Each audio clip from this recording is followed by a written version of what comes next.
They challenged one of the biggest franchises in gaming. To some extent, my whole life we've been chasing id Software. I remember thinking how I wanted to make better games than them. And created a world that changed everything. Unreal kind of changed things. It was very much about atmosphere and exploring a really beautiful but strange and scary world. It was the one game where when I walked into this world, I just wanted to walk around. I just wanted to look at stuff. It seized and conquered a genre. And Unreal turned out to be a very big game. It was the start of a major franchise. It looks like they've embraced Unreal pretty strongly. This is the epic story that changed everything. 2, 1. The name says it all. It's Unreal. Play.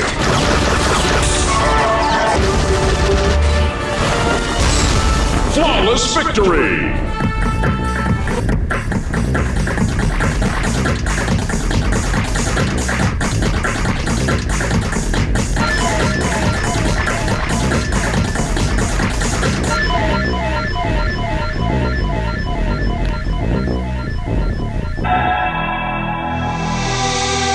Well, it started back in the day when Epic Games began developing games. They started with games like Jazz Rabbit. I was one of the first people at the company, but Mark was, other than Tim Sweeney, who's the founder, Mark was the other guy. The year is 1998, and a game from id Software called Quake 2 is the undisputed champion of the first-person shooter genre. To some extent, my whole life we've been chasing id Software. I remember when I was making my own games and there was John Romero and John Carmack were making Commander Keen and Wolfenstein. I remember thinking how I wanted to make better games than them. I realized that here is a medium that offers you the opportunity to play a dream. And I've always been a big dreamer. I was harassing my parents to get an Apple IIc, I think, and I wound up programming little games on that and anything I could get my hands on.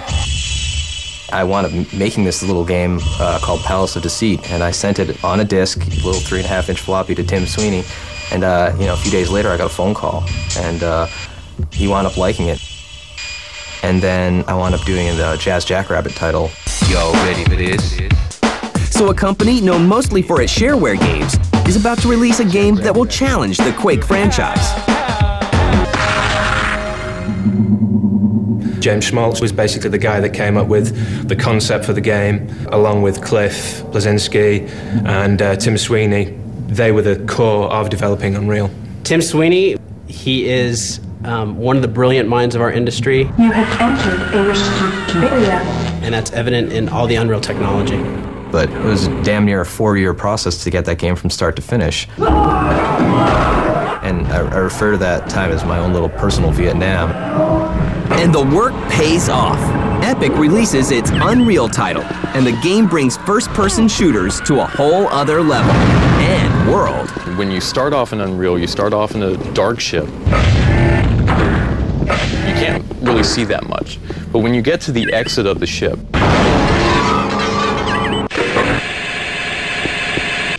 you walk into this living world.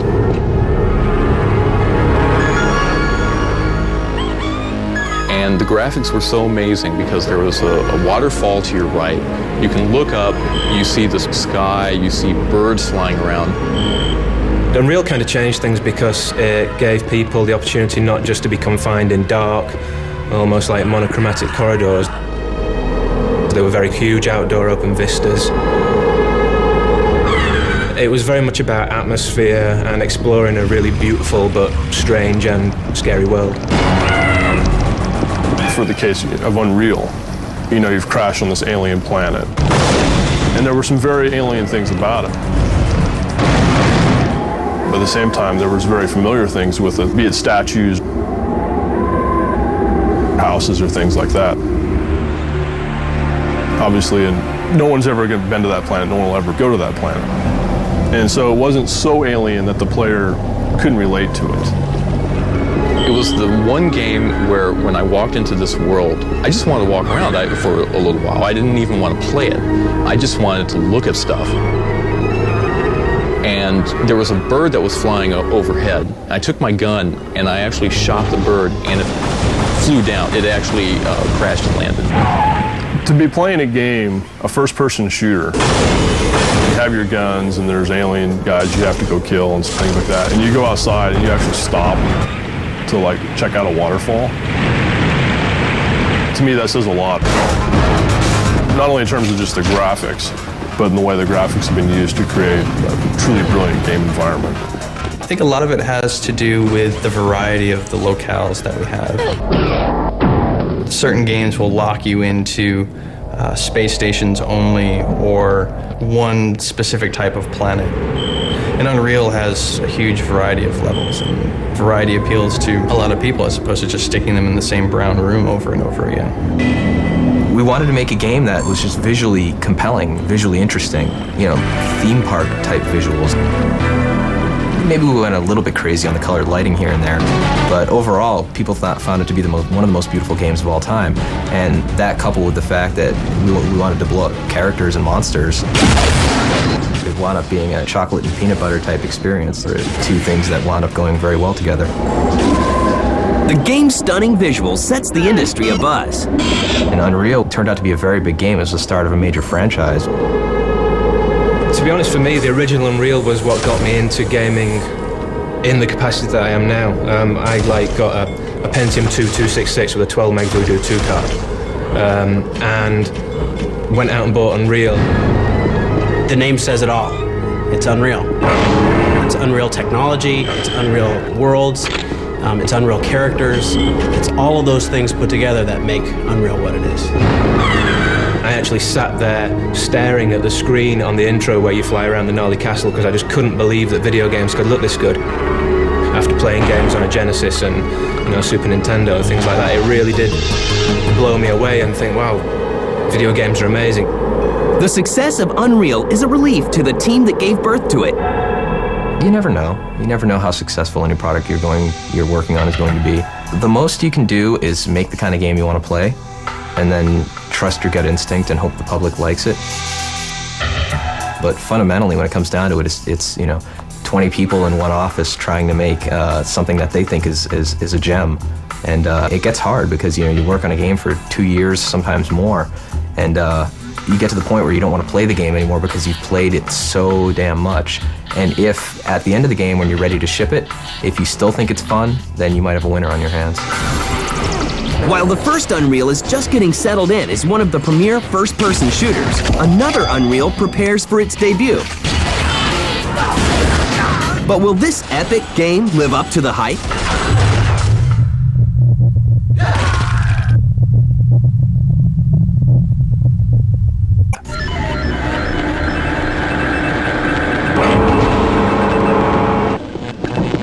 As Unreal gains notoriety in the gaming world, one of the key members of its development team is thrust into the limelight.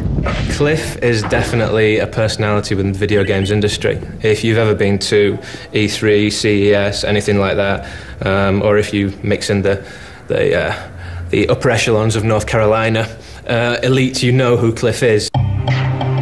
Technically, my title on Unreal was co-designer and lead level designer. And I was responsible for looking at the environments that everybody made and combing through them and seeing if they were fun and pretty and engaging. And he continues to push what a level should be, a design should be. I don't just sit on top of Design Mountain and spew design nuggets to the team below me or whatever. I work with the same tools that the team does. I'm in the trenches creating environments alongside with them. He's got very specific ideas on what he's interested as a gamer and what he thinks other people are interested in as well. I have my own vision of what the game should be, don't get me wrong. It's in the back of my head. I dream about playing the finished game at night. Despite all of the attention, Cliffy B takes everything in stride and ensures that the rest of the Unreal team gets their due credit. You gotta remember, it's a 20-person team, and there's no I in team, as they say.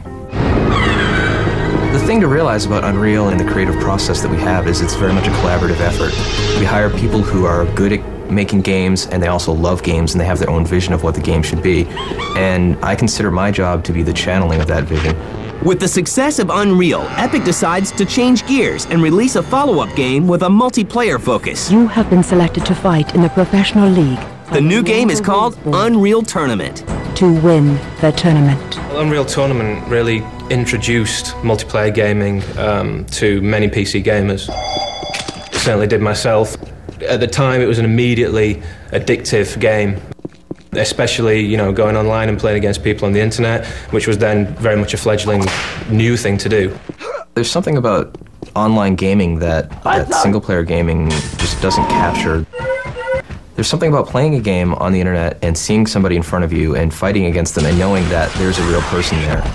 Beyond that, playing on local area networks, in the office, at school, college, whatever. You were competing live against other people with a game that looked fantastic. Burn, baby! The technology was amazing, the physics was amazing. And stay down! We actually saw that Unreal was more than just one product. It actually turned into multiple products with the release of Unreal and then Unreal Tournament, and then also with the creation of Unreal Technology and the licensing of Unreal Technology. It became kind of this thing that was going every which direction. It was needed. You can't fit all of what Unreal can be in both the story-based and the multiplayer aspect into one game. It would take too long, and you would start to dilute one portion. Unreal Tournament surpasses the success of the original and the expectations of gamers. Oh, yeah.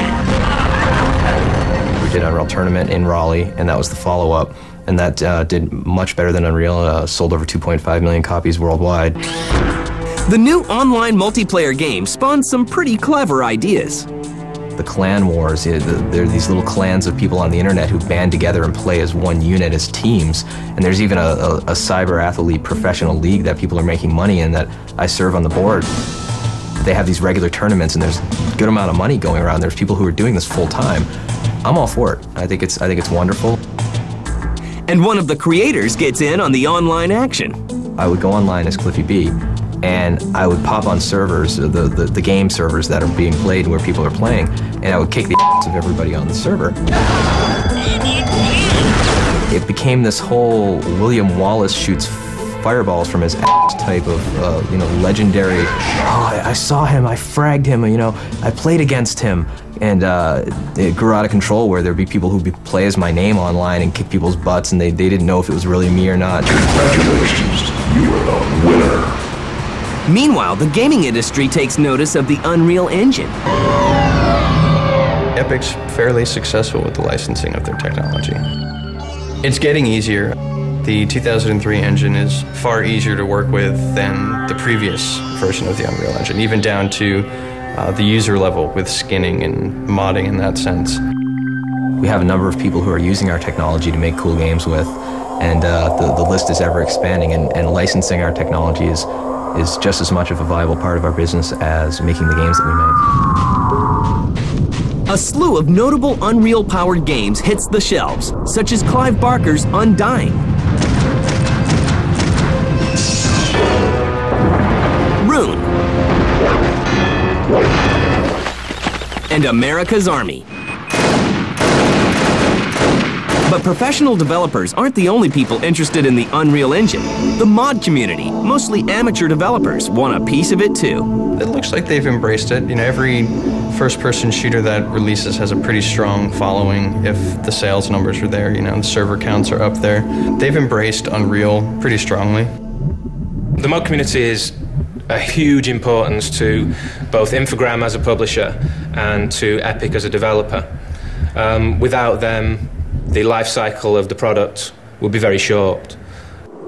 And one of these mods becomes so popular that the publisher Infogrames decides to turn it into a full retail product under its newly acquired Atari label. A particular case in point for Infogram would be Tactical Ops, which used the original Unreal Tournament. That was basically based on, real-life SAS, Delta Force, that kind of thing, going in and fighting against terrorists and stuff like that. We saw that the community was so enthralled with this particular mod that we really didn't have a choice. It was something that people really wanted, and so we put more money into the development of that product. And Cliffy B himself offers up his very candid opinion. If you've ever been online, you'll know that Cliff has his own website called Ownage. where people can actually submit their own web designs. And he's very brutally honest on whether it's good or bad. But that serves to push the development of Unreal products, because essentially Unreal lies with the community. In Epic's case, they do an exceptional job of staying involved with who their consumer is, staying on the pulse of what the players want, and delivering that in each round of technology and products that they create. By now, Unreal has become a major franchise in gaming. It has a healthy online presence, plenty of user support, and tons of fans. But there's something right around the corner that will change this franchise forever.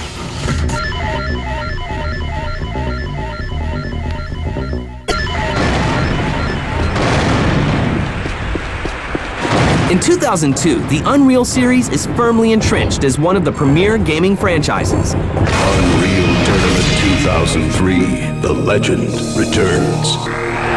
Unreal Tournament 2003 is released, and gamers everywhere are wowed again. We didn't just take UT, slap a new coat of paint on it, and try and make more cash by calling it 2003. How do I look? Not as good as me, baby. It is a new game. It's very much like the original, but it has to be its own entity, and that's what we tried to do. Well, fans, here we are for another edition of the bloodiest sports in the galaxy. And the aspects of this game move slightly closer to another booming industry. What we're trying to concentrate on now is trying to go for like a future sports aspect, concentrating on the development of a team and a league of players and moving your way up. The game includes an eccentric cast of characters. Motig, Feralith, Thorax, Domina. But it's the multiplayer aspect that has fans all fired up. Multiplayer is everyone jumps in, everyone just blows each other up with no theme, just instant arcade action, which is fine. But we wanted to lend the sports feel to it, just to have some sort of fresh feeling to it. Blue team scores.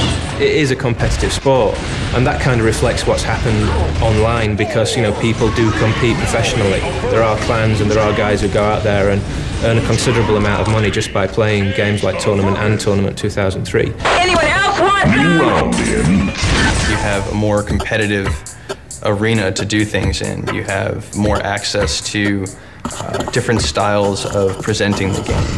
Announcers. Blue team dominating. A verdict. Or scoring. 2-1. Blue team scores. Themes. Crowd interaction, that sort of thing. So it just seemed like a logical step, giving it a more an arena-based sport theme. The Unreal series is given life on the Xbox with Unreal Championship.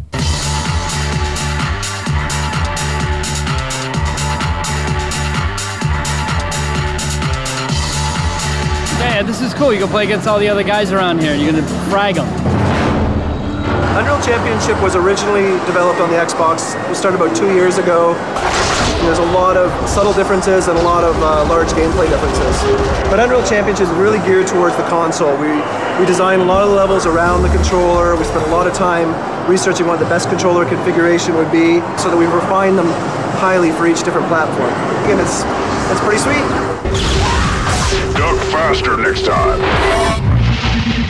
Obviously, the Xbox was a good fit for the Unreal brand. It was online, out of the box, being able to have the live support from Microsoft, and they worked really closely with us to give us the best experience that we could for the end user. Is that your best? But things don't stop with Unreal Tournament 2003 and Unreal Championship.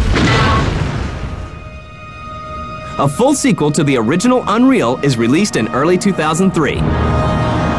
Unreal 2, this is our next big title. This is going to be huge for us.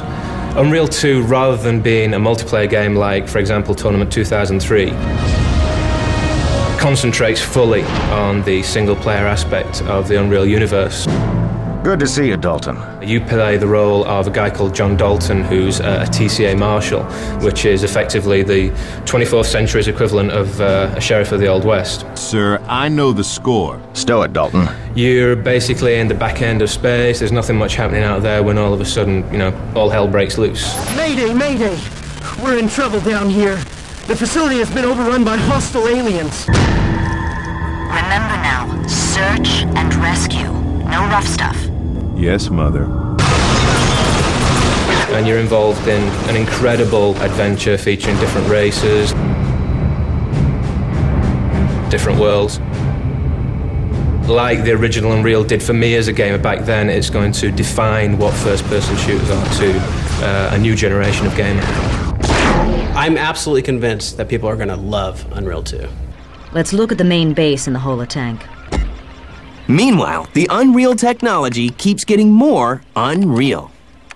This huge generator provides juice for the heavy rock-crushing equipment. Here is the nearest entrance from your drop point. Good luck down there. We have this, 1,000 times leap in detail. And we basically had a year where we had to figure out how to upgrade our technology and our pipeline for building these environments to the point of using this much detail and really showing it off. We're not sitting back and looking at Unreal 2 and Unreal Tournament 2003 and thinking that we're done. There's still a lot more that's going to go into the Unreal brand. But in the end, the Unreal franchise is still a labor of love for those that created it.